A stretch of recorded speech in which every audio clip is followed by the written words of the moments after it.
Bueno, mis amigos, tal y como destacamos, vamos a cambiar de tema. Aquí está con nosotros Efrén Paredes, que es el director ejecutivo de la Autoridad de Energía Eléctrica. Director, ¿cómo está usted? Buenas noches, muy bien usted, Ferdinand. Gracias por aceptar la invitación. Leo, placer. Vamos directo al punto. ¿Viene un aumento en la factura de la luz para los puertorriqueños? Sí, mira, el pasado 16 de marzo, martes pasado, la autoridad sometió, como es de costumbre, al final de cada trimestre, la reconciliación correspondiente al trimestre anterior y la proyección futura de los costos de combustible.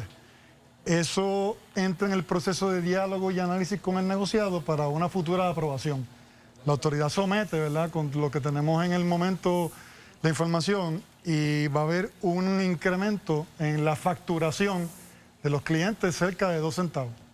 ¿A partir de cuándo? Si eso se aprueba, es a partir del 1 de abril hasta, sería abril, mayo, junio de este trimestre. En 2 semanas. Sí, exacto. Esto es sumado al de diciembre pasado, ¿no? El del año pasado. Sí, sería sumado al trimestre anterior, que estaba en 18.15, ahora sería alrededor de 20.30. Y usted dice que es por el ajuste por combustible. ¿Ya arreglaron lo del inventario, el descontrol que había en el inventario con el combustible? Sí, mira, debemos recordar que antes de la pandemia, el centavo kilovatio hora estaba cerca de 23 centavos. Eso que estábamos pagando a final del 2019, principios del 2020. Cuando llega la pandemia, los mercados se desploman de combustible, el combustible cae, y lo pudimos ver en la bomba de gasolina, que pagamos 40 centavos el litro. Una vez se empiezan a recuperar los mercados, pasa lo que pasó en diciembre, ¿verdad? Que sube un poco el combustible y subió de 17 centavos a 18. Ahora estamos pagando el combustible y se proyecta pagar al doble de lo que estábamos pagando en marzo.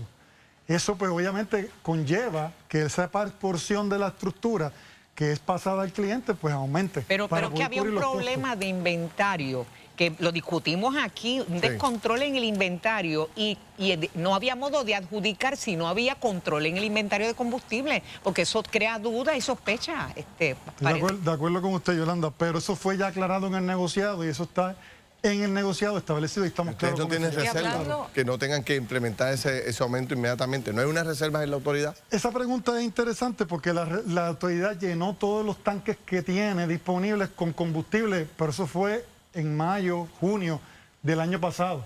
Pero esos combustibles pues obviamente se van terminando y ya pues estamos comprando combustible una vez más. Las reservas de la autoridad son por 30, 40 días en algunas plantas.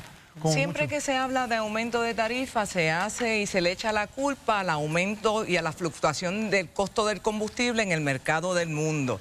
Yo me planteo, fuera de ese concepto, ¿qué otros elementos inciden sobre la tarifa? Porque ¿por qué yo necesito, por qué yo recibo una factura que me dice, pues, tienes que pagar $30 por combustible de consumo, más $74 de servicio?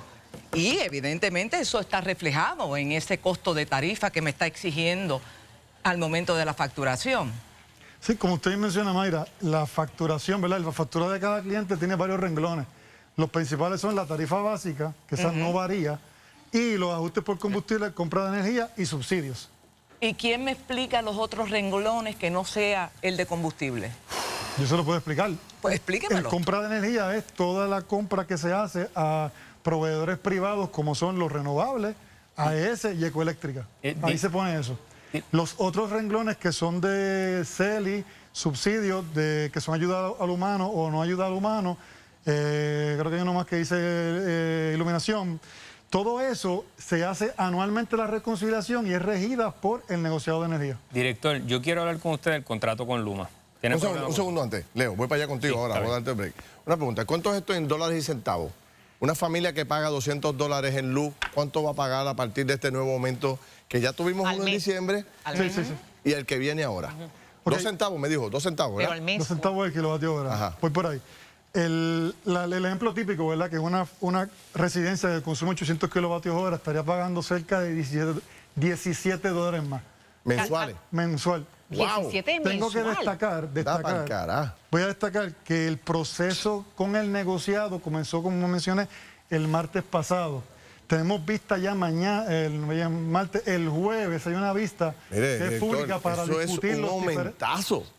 O sea, Siempre ha sido un aumento de 2, 3 pesitos, Es cada- pero $17 mensuales. trimestral 51 Wow. dólares. No es Trimestral. simpática la noticia, No yo es estoy simpaticísima completamente nada. consciente, pero si me permite terminar el statement anterior, el jueves vamos a estar discutiendo con el negociado diferentes cosas que se pudieran plantear para mitigar ese tipo de impacto al cliente, pero obviamente la decisión final es dialogada y concertada con No, el le va a negociado. romper el bolsillo. Eso es a una persona que se gana $200, que paga $200.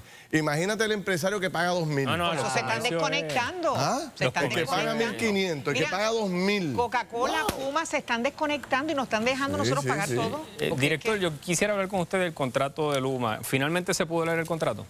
Yo he leído el contrato, varias por ocasiones. fin. Por fin lo Lo leí. leyó. He leído, en el contexto que yo mencionaba cuando mencioné lo que mencioné, es en el contexto del borrador y de la del planteamiento de la confección del contrato. Y una vez- Pero yo lo he leído porque tengo que implementarlo. Claro, entonces, ¿usted piensa que Luma va a lograr que se baje la factura de luz? ¿Va concretamente ese contrato, una vez ellos empiecen a operar en su totalidad, va a bajar la factura de la luz? El contrato con la empresa Luma no es para bajar la luz, No va a es para bajar. operar y mantener el sistema eléctrico de Puerto Rico. No lo baja, ¿cuánto? no baja. Pero que el No, que beneficio... no es para eso, estoy Oye, mencionando. pero la pregunta es sencilla. Ellos- ¿Baja o no baja la luz?